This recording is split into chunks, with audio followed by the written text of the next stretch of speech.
নমস্কার, আমার শ্রদ্ধাভাজন বড়রা এবং ভালোবাসার ছোটরা। আশা করি আপনারা সবাই পরমেশ্বরের কৃপায় ভালো আছেন এবং সুস্থ আছেন। আজকের এই ভিডিওটি আপনার জীবনের মোড় ঘুরিয়ে দিতে পারে। আমরা প্রতিনিয়ত দৌড়াচ্ছি ওষুধের দোকানের দিকে। সামান্য সর্দি কাশি হলেও অ্যান্টিবায়োটিক খাচ্ছি, পেটের সমস্যায় মুঠো মুঠো ট্যাবলেট গিলছি। কিন্তু আপনি কি জানেন, আপনার রান্নাঘরের একটা ছোট্ট কোণায় এমন একটি মহামূল্যবান জিনিস লুকিয়ে আছে যা স্বয়ং সৃষ্টিকর্তার দেওয়া এবং কুদরতি চিকিৎসা। এমন এক দাওয়াই যা হাজার হাজার বছর ধরে আমাদের ঋষিমুনিরা ব্যবহার করেছেন এবং যার গুণাগুণ আধুনিক বিজ্ঞানও মাথা নত করে স্বীকার করে নিয়েছে।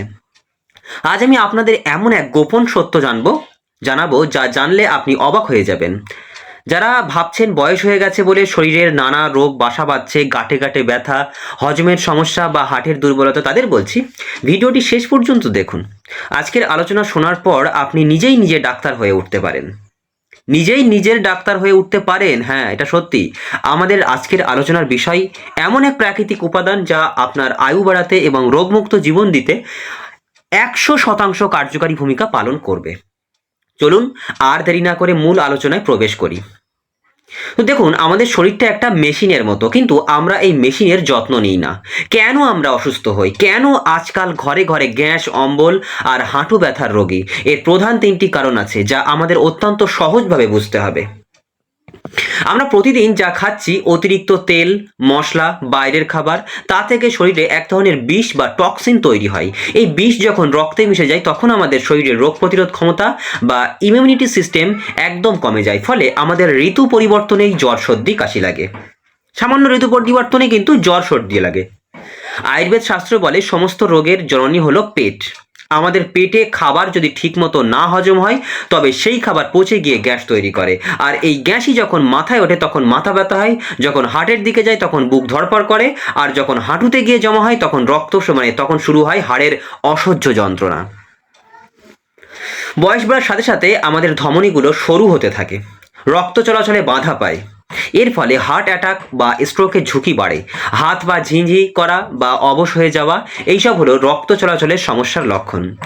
একটা বাস্তব উদাহরণ দিই। ধরুন একটি নর্মাদা বা ড্রেন, যেখানে যদি ময়লা জমে থাকে এবং জল চলাচল না করে তবে সেখানে মশা জন্মাবে, দুর্গন্ধ হবে। এটাই স্বাভাবিক। আমাদের শরীরটাও ঠিক তেমনি। যদি ভেতরের ময়লা পরিষ্কার না হয় তবে বাইরের থেকে হাজার ওষুধ খেয়েও কোনো লাভ হবে না।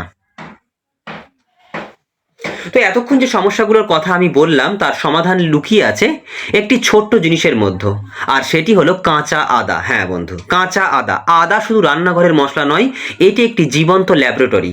এতে আছে জিঙ্গারল নামক এক ধরনের শক্তিশালী উপাদান যা শরীরের ভেতরের প্রদাহ বা জ্বালা পোড়া নিমেষেই কমিয়ে দেয়।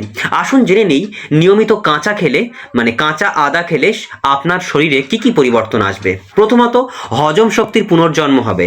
আদা আমাদের জিভে লালা তৈরি করতে সাহায্য করে এবং পাকস্থলীতে এমন কিছু এনজাইম মিশ্রণ করে যা পাথরকেও হজম করার ক্ষমতা রাখে।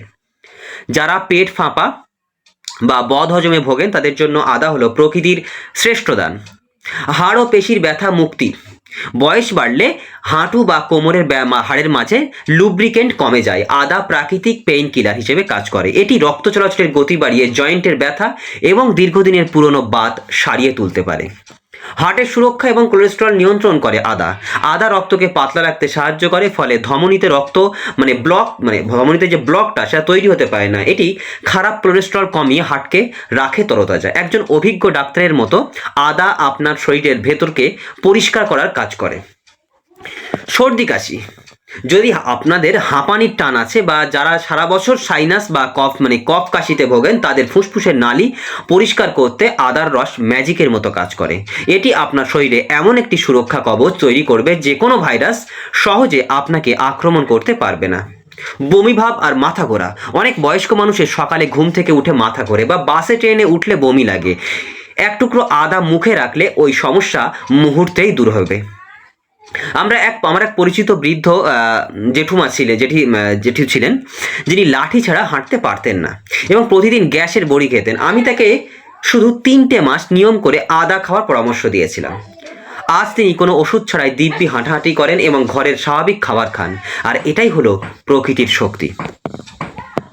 তো সব জিনিসের একটি সঠিক নিয়ম থাকে। ভুল নিয়মে খেলে হিতে বিপরীত হতে পারে, তাই খুব মন দিয়ে শুনুন আদা খাওয়ার সঠিক নিয়ম। কিভাবে খাবেন? প্রতিদিন সকালে বাসি পেটে, মানে খালি পেটে নয় একেবারে, 1 গ্লাস হালকা গরম জল খাবার অন্তত 20 মিনিট কি আধ ঘন্টা পর 1 ইঞ্চি পরিমাণ 1 টুকরো আদা খুব ভালো করে ধুয়ে নিন। এবার এই আদার টুকরোটি সামান্য একটু সন্ধ্যাও লবণ, বড়রা যাকে পাথুরে নুন বলেন, দিয়ে খুব ভালো করে চিবিয়ে চিবিয়ে এর রস গিলে ফেলুন। আঁশগুলো ফেলে দিতে পারেন বা চিবিয়ে খেয়ে নিতে পারেন। যদি সরাসরি চিবিয়ে খেতে অসুবিধা হয় তবে আদা গ্রেট করে 1 চামচ রসের সাথে 1 চামচ খাঁটি মধু মিশিয়ে খেতে পারেন। এটি অমৃতের সমান কাজ করবে। তো কাদের খাওয়া বারণ বা কম খাবেন? সন্তান সম্ভবা মায়েরা আদা খাওয়ার আগে অবশ্যই ডাক্তারের পরামর্শ নেবেন। যদি আপনার কোনো অপারেশন হওয়ার কথা থাকে তবে অন্তত 2 সপ্তাহ আগে থেকে আদা খাওয়া বন্ধ করুন, কারণ আদা রক্ত পাতলা করে দেয়। আর অতিরিক্ত খাবেন না, দিনে 5 গ্রামের বেশি আদা খাবেন না। মনে রাখবেন, ওষুধ হিসেবে খাবেন, খাবার হিসেবে নয়। অতিরিক্ত খেলে পেট জ্বালা বা ডায়রিয়া হতে পারে। যাদের পিত্তথলিতে পাথর আছে, যাদের পিত্তথলিতে বড় পাথর, তারা আদা খাওয়ার আগে সাবধান থাকবেন। তো এই ছিল আজকের মূল আলোচনা। তো আমার প্রিয় দর্শক বন্ধুরা, সুস্থ থাকাটা আপনার অধিকার, আর প্রকৃতি আমাদের সেই সুস্থতার চাবিকাঠি দিয়ে রেখেছেন।